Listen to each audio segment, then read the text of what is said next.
बालासोर का उस समय का नज़ारा है जब अति भीषण चक्रवाती तूफान यास यहाँ से टकराया। और यहाँ आप देख सकते हैं बालासोर जिले में किस तरीके से पानी दूर दूर तक अंदर आ गया है। समंदर की ऊंची ऊंची लहरें हैं, हाई टाइड है। आज की बात करें तो आज पूर्णिमा है या पूर्णमासी है, और इस वजह से एस्ट्रोनॉमिकल टाइड के ऊपर 2 से 3 मीटर का समंदर अंदर चढ़ाया है। तो यहाँ आप देख सकते हैं कि उड़ीसा के तटीय इलाकों में जो गांव मौजूद हैं वहाँ किस तरीके से पानी अंदर आ गया है। ये समंदर का पानी है, लेकिन प्रशासन ने पहले ही एहतियात लेकर इन तमाम जगहों से लोगों को हटा दिया था। लेकिन यहाँ पर कई जगहें ऐसी हैं जहाँ पर लोग फंसे हुए हैं और चारों तरफ समंदर का पानी अंदर आ चुका है। लेकिन अच्छी बात यह है कि तूफान अब आगे बढ़ गया है। यहाँ आप देख सकते हैं कि किस तरीके से बहुत ढेर सारे लोगों ने एक बिल्डिंग के अंदर शरण ले रखी है, और यहाँ पर जानवर भी हैं। आप सोच सकते हैं कि किस तरीके से आसपास के इलाकों में समंदर का पानी चढ़कर अंदर आ गया है। यास का लैंडफॉल बालासोर से दक्षिण में 20 किलोमीटर की दूरी पर हुआ है, लिहाजा चारों तरफ तेज हवाओं के साथ बहुत झमाझम बारिश हुई है। और यहाँ पर लोग एक बड़ी बिल्डिंग में शरण ले रहे हैं, और क्योंकि यहाँ चारों तरफ पानी ही पानी आ गया है। और अगर हम भद्रक की बात करें तो भद्रक जिले में भी मौसम विभाग ने 9 किलोमीटर तक समंदर का पानी अंदर आने की चेतावनी दी थी। ये नज़ारा है चंदबली का। यहाँ आप देख सकते हैं कि किस तरीके से समंदर खौफनाक हो गया है, और इसी तरीके की स्थिति पूरे के पूरे उत्तरी उड़ीसा के तमाम इलाकों में रही। जब तूफान गुजर गया उसके बाद की स्थिति देखिए किस तरीके से काफी नुकसान हुआ है। बड़े बड़े पेड़ उखड़ गए हैं। स्थानीय प्रशासन पूरी तरीके से मुस्तैद है। तुरंत सड़कों को साफ किया जा रहा है, पेड़ों को हटाया जा रहा है, और इस बड़े तूफान में भारी संख्या में हम कह सकते हैं कि पेड़ गिरे हैं। यहाँ पर जो पेड़ गिरे हैं उनको मैकेनाइज्ड तरीके से काटा जा रहा है, उनको तुरंत हटाया जा रहा है। और अलग अलग जिलों की बात करें तो भद्रक, बालासोर, जगत सिंहपुर, और इसी के साथ अगर हम इंटीरियर नॉर्थ उड़ीसा की बात करते हैं तो वहां पर भी कई जगहों पर इसी तरीके के हालात बन गए हैं। तो अभी की बात करें तो कई जगहों पर बिजली के खंभे भी उखड़े हैं, साथ ही साथ जो झोपड़ियां थीं वो भी उड़ी हैं। और पेड़ों की अगर हम बात करें तो भारी भरकम पेड़ जगह जगह पर टूटे पड़े हुए हैं। लिहाजा सबसे पहले यातायात को दुरुस्त करने की जिम्मेदारी है प्रशासन की। तो यहाँ पर आप देख सकते हैं कि किस तरीके से पेड़ काटे जा रहे हैं।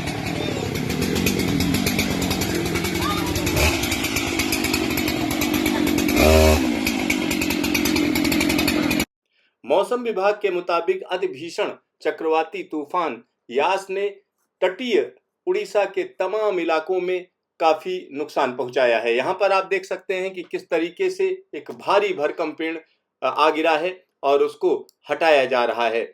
और अगर हम पूरे इलाके की बात करें तो केंद्रपाड़ा से लेकर जगत सिंहपुर, भद्रक, बालासोर, इन सभी जगहों पर इसी तरीके के दृश्य सामने आ रहे हैं। मौसम विभाग का कहना है कि अभी तूफान की बात करते हैं तो तूफान की स्थिति अब उड़ीसा से झारखंड की तरफ हो रही है, और धीरे धीरे अगले 12 घंटे में ये तूफान झारखंड में पहुंच जाएगा। लेकिन अब ये कमजोर हो चला है। जब ये तूफान तट पर आया था उस समय की रफ्तार की बात करें तो 130 से 140 किलोमीटर प्रति घंटे की रफ्तार से हवाएं चली, और गस्टिंग की अगर हम बात करते हैं तो 155 किलोमीटर प्रति घंटे की हवा के झोंके रहे, जिसकी वजह से नुकसान हुआ है। एक और चीज बता दें कि राहत की बात यह रही कि इस तूफान ने अपना रास्ता बदला। पहले जिस तरीके का अनुमान लगाया जा रहा था उसमें कहा जा रहा था पश्चिम बंगाल को भी काफी नुकसान पहुंच सकता है, लेकिन पिछले 2 दिनों में जिस तरीके से तूफान की चाल रही उससे यह साफ हो रहा था कि धीरे धीरे बंगाल से खतरा टल रहा है, और कुछ ऐसा ही हुआ। और अब अगर हम तूफान की बात करें तो तूफान ने उत्तरी उड़ीसा के तमाम इलाकों में नुकसान पहुंचाने के बाद झारखंड की तरफ रुख कर लिया है। झारखंड में अगले 24 घंटे में कई जगहों पर भारी बारिश का अनुमान है। उसके बाद इस तूफान की वजह से जो बादल बनेंगे वो बिहार होते हुए नेपाल में दाखिल हो जाएंगे। लिहाजा उन इलाकों में भी बारिश होने का अनुमान लगाया जा रहा है। फिलहाल उड़ीसा की बात करें तो उड़ीसा के सामने सबसे बड़ी चुनौती है कि जनजीवन को सामान्य करना, जिन लोगों को किनारे की जगहों से हटाया गया था वहां पर दोबारा पहुंचाना, और साथ ही साथ जहां-जहां समंदर का पानी भर गया है वहां पर जनजीवन सामान्य होना थोड़ा मुश्किल होता है, कुछ दिन लग जाएंगे, क्योंकि ये नमकीन पानी होता है, खारा पानी होता है।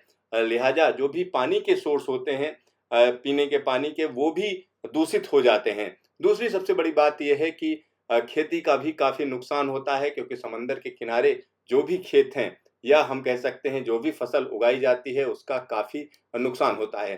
तो यहाँ हर तरीके से तैयारी की गई थी कि जिससे जान माल का जो नुकसान है वो काफी कम हो, लेकिन जिस तरीके की हवाएं थी उसके हिसाब से हम कह सकते हैं कि निश्चित तौर पर नुकसान तो हुआ है, लेकिन उसको कम करने की जो कोशिशें थी वो कहीं ना कहीं रंग लाई हैं। और हर जगह आप देख सकते हैं जो प्रशासनिक अमला है पूरी तरीके से सतर्क है, और जो रास्ते हैं उनको खोलने की पूरी कोशिश की जा रही है। साथ ही साथ जिन इलाकों में बिजली चली गई है, खास तौर पर खंभे उखड़ गए हैं, वहां पर भी बिजली की व्यवस्था को दुरुस्त करने का काम बड़ा चैलेंजिंग रहेगा, और इस काम को जल्द से जल्द अंजाम देने की जरूरत है, क्योंकि अलग-अलग जगहों पर जहां पर पानी की निकासी करनी है, जहां पर समंदर का पानी भर गया है, उन जगहों को यानी अगर लोगों के रहने लायक बनाना है जल्द से जल्द, तो उसके लिए बिजली की सप्लाई भी जरूरी है। और यहाँ पर एक दूसरा चैलेंज ये होगा, जिन लोगों को विस्थापित किया गया है उन लोगों को सही तरीके से सारी चीजें मिलें, क्योंकि इस समय कोरोना का वक्त है, और कोरोना के वक्त में साइक्लोन का आना कहीं ना कहीं हम कह सकते हैं दोहरा प्रहार है, जिससे प्रशासन को हर हालत में निपटना है, और ऐसा लगता है कि प्रशासन निपट लेगा।